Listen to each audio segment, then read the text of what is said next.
देखिए इसका example KCL KVL पे, ये अगर क्वेश्चन अगर आपको समझ में आ जाए तो KCL KVL आपको बहुत अच्छे तरीके से समझ में आ जाएगा। तो ये एक एग्जांपल मैं आपको KCL KVL का दे रहा हूँ, ठीक है। अब अगर आप देखें तो इस पूरे सर्किट को बारीकी से देखें। जो मैंने ब्लैक स्केच में लिखा हुआ है वो 120 वोल्ट लिखा हुआ, ये आपकी सप्लाई वोल्टेज है।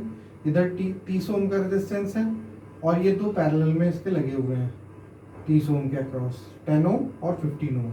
अगर मैं इस पूरे सर्किट के एनालिसिस करके दिखाऊं, आपको थोड़ा समझाने की कोशिश करूं, तो आप धीरे धीरे समझें।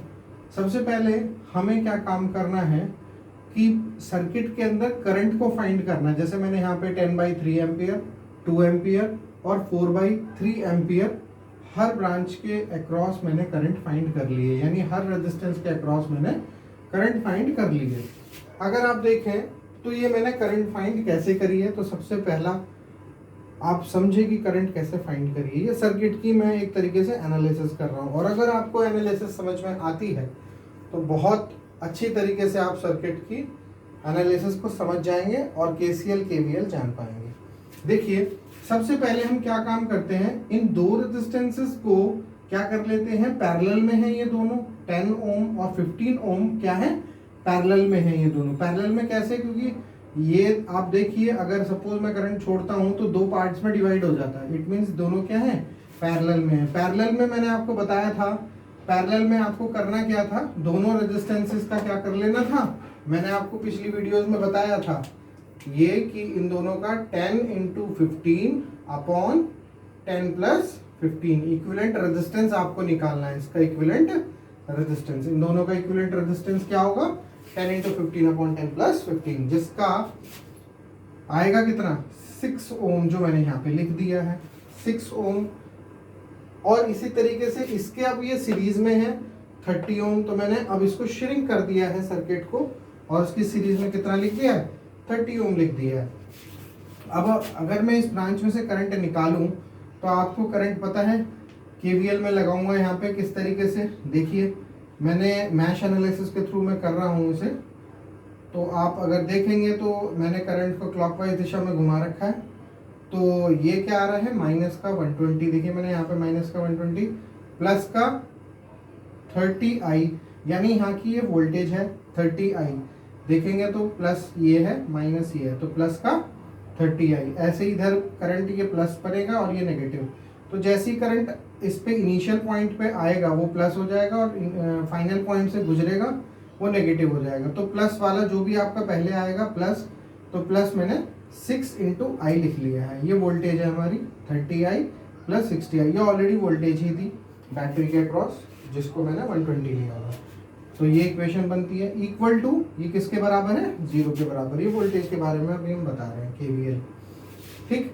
अगर मैं यहाँ से करंट निकालता हूँ तो करंट आप देखिए मैंने सिंपली यहाँ पे सॉल्व कर रखा है 10/3 एम्पियर। ये जो 10/3 एम्पियर है इस सर्किट का, अगर इस सर्किट के ऊपर पहुंचे तो सर्किट का ओवरऑल करंट मैंने लिख लिया है 10/3 एम्पियर।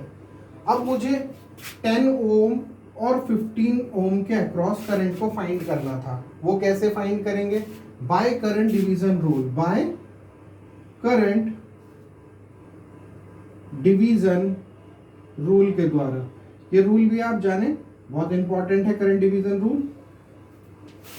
तो अगर आप यहाँ पे देखेंगे करंट डिवीजन रूल के बारे में, तो देखिए ये तो ओवरऑल करंट ले लिया है मैंने 10/3 एम्पियर का है। देखिए ये ओवरऑल करंट सर्किट मैंने अलग से बना लिया है, जिससे आप थोड़ा समझ जाए। ये 10/3 एम्पियर जो मैंने लिया है ये ओवरऑल करंट है, ये 10 ओम है और ये 15 ओम है।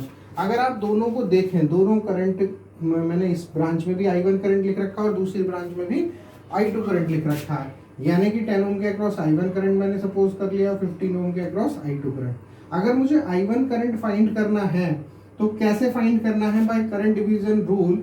मैं आपको बेसिक वीडियो भी बना दूंगा करंट डिवीजन और वोल्टेज डिवीजन रूल की, फिर भी थोड़ा सा समझने की कोशिश करें मैं कैसे लिख के लाया हूँ।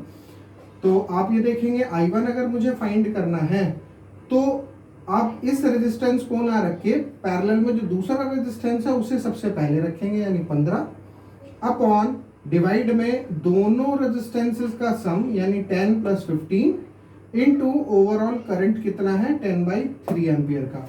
तो इसी तरीके से मेरे पास I1 करंट जो आता है वो 2 एम्पियर का आता है, जो कि मैंने इस फिगर में लिखा हुआ है 2 एम्पियर। ठीक इसी तरीके से अगर मैं इसमें I2 करंट फाइंड करता हूँ, I2 करंट कैसे, सामने वाले का रेजिस्टेंस ले लेंगे 10 अपॉन दोनों का सम 10 + 15 इंटू 10/3 ओवरऑल करंट।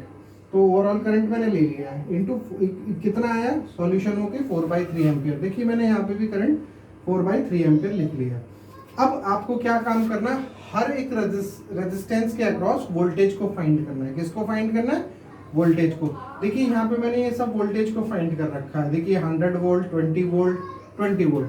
जब आपके पास करंट फाइंड हो गया है, जब आपके पास ये करंट और ये वाला करंट और ये वाला करंट फाइंड हो चुका है, तो आपको वोल्टेज निकालनी है। अब वोल्टेज कैसे निकालेंगे, देखिए अगर आपको निकालनी है तो V = IR, ओम्स लॉ सभी लोग जानते हैं क्या होता है ओम्स लॉ।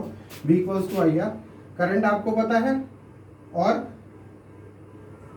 रेजिस्टेंस आपको पता है, तो V = IR होता है। तो इसके पता लगाना है तो 10/3 इंटू 30 इज 100 वोल्ट। ऐसे ही हमें इसका पता लगाना है 10 इंटू 2 यानी कि 10 ओम रेजिस्टेंस हो गया, 2 एम्पियर करंट हो गया, तो 20 वोल्ट आ गया। और आप यहाँ पे देखेंगे 15 ओम इंटू 4/3 करंट है यानी IR है, ये हमारा ओम्स लॉ है, तो 20 वोल्ट आ जाएगा। तो आपको पता भी होगा कॉन्सेप्ट में पैरेलल में वोल्टेज शुड बी सेम, तो यहाँ की भी पैरेलल में 20 वोल्ट आ रही है और यहाँ पे भी 20 वोल्ट आ रही है, बट यहाँ पे 100 वोल्ट आ रही है। अब मैं आपको इसके कॉन्सेप्ट के बारे में बताता हूँ कि KVL KCL एक्चुअल में क्या है। KVL KCL अगर आप यहाँ पे देखेंगे तो इस सर्किट में अगर मुझे KVL के बारे में मैं बात करूँ, किसके बारे में, KVL के बारे में। KVL क्या बताता था कि कोई भी क्लोज सर्किट हो उसके अक्रॉस वोल्टेज क्या है, ओवरऑल वोल्टेज का मान 0 के बराबर है। अब आपके पास तो एक क्लोज सर्किट ये भी है और एक क्लोज सर्किट ये वाला भी है और एक ओवरऑल सर्किट क्लोज ये वाला भी है। तो आप ऐसे भी देखें, ऐसे भी, और इस पूरे सर्किट को भी देखें, सारे सर्किट क्लोज हैं। तो जहां से भी आप क्लोज दिख रहा है ये भी, तो आप देखिए कैसे वोल्टेज 0 हो रही है। देखिए यहां से चले क्लॉकवाइज, माइनस का 120, प्लस का 100 वोल्ट,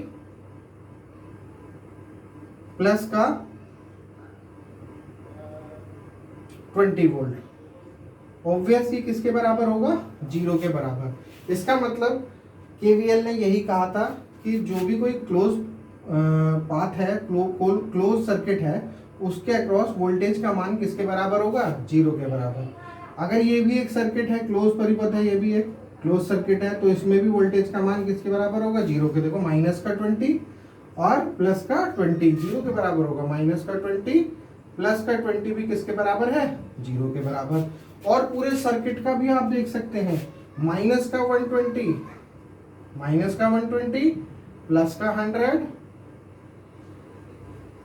और देखेंगे प्लस का 20, ये भी किसके बराबर है, 0 के। तो यहाँ पे आपका KVL क्या होता है, प्रूफ होता है कि सारा क्लोज परिपथ हो, अगर क्लोज सर्किट होगा तो ओवरऑल वोल्टेज का मान 0 के बराबर होगा। अब चाहे वो ये हो, चाहे ये हो, चाहे ओवरऑल सर्किट हो, तो ये KVL बताता है। अब आते हैं KCL। KCL क्या है, नोड पे फाइंड करते हैं। देखिए ये एक नोड है और एक दूसरा नोड आपको ये नजर आ रहा है।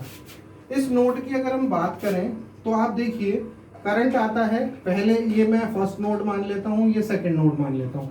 अगर मैं फर्स्ट नोड की बात करता हूँ तो आप देखिए फर्स्ट नोड पे देखिए करंट आ रहा है कितना, पहला आ रहा है 10/3 एम्पियर का करंट। देखो इस नोड पे करंट आ रहा है, इस नोड से करंट जा रहा है और इस नोड से भी करंट जा रहा है। तो ये आने वाली करंट है इक्वल टू जाने वाली करंट कौन सी होगी, 2 + 4/3।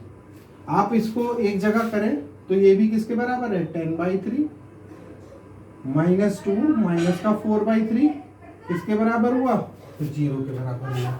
तो यहाँ पे भी अगर आप देखेंगे तो KCL क्या कहता है, ओवरऑल करंट किसके बराबर है, 0 के बराबर है। तो यहाँ पे भी KCL फाइंड कर सकते हैं।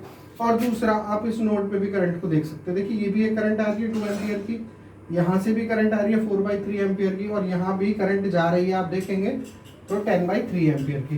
तो आने वाली करंट कौन सी है 2 एम्पियर, और कौन सी आ रही है प्लस का 4/3, और ये जाने वाली करंट है इक्वल टू जाने वाली कौन सी है 10/3, जो कि अगर ये आप इधर लाए तो इक्वल टू 0 के बराबर हो जाएगा। तो यहाँ पे आपका केसीएल प्रूफ हो जाएगा। यानी केसीएल क्या कहता था, एक पर्टिकुलर नोड पे ओवरऑल करंट का मान 0 के बराबर होगा, तो ये केसीएल कहता था।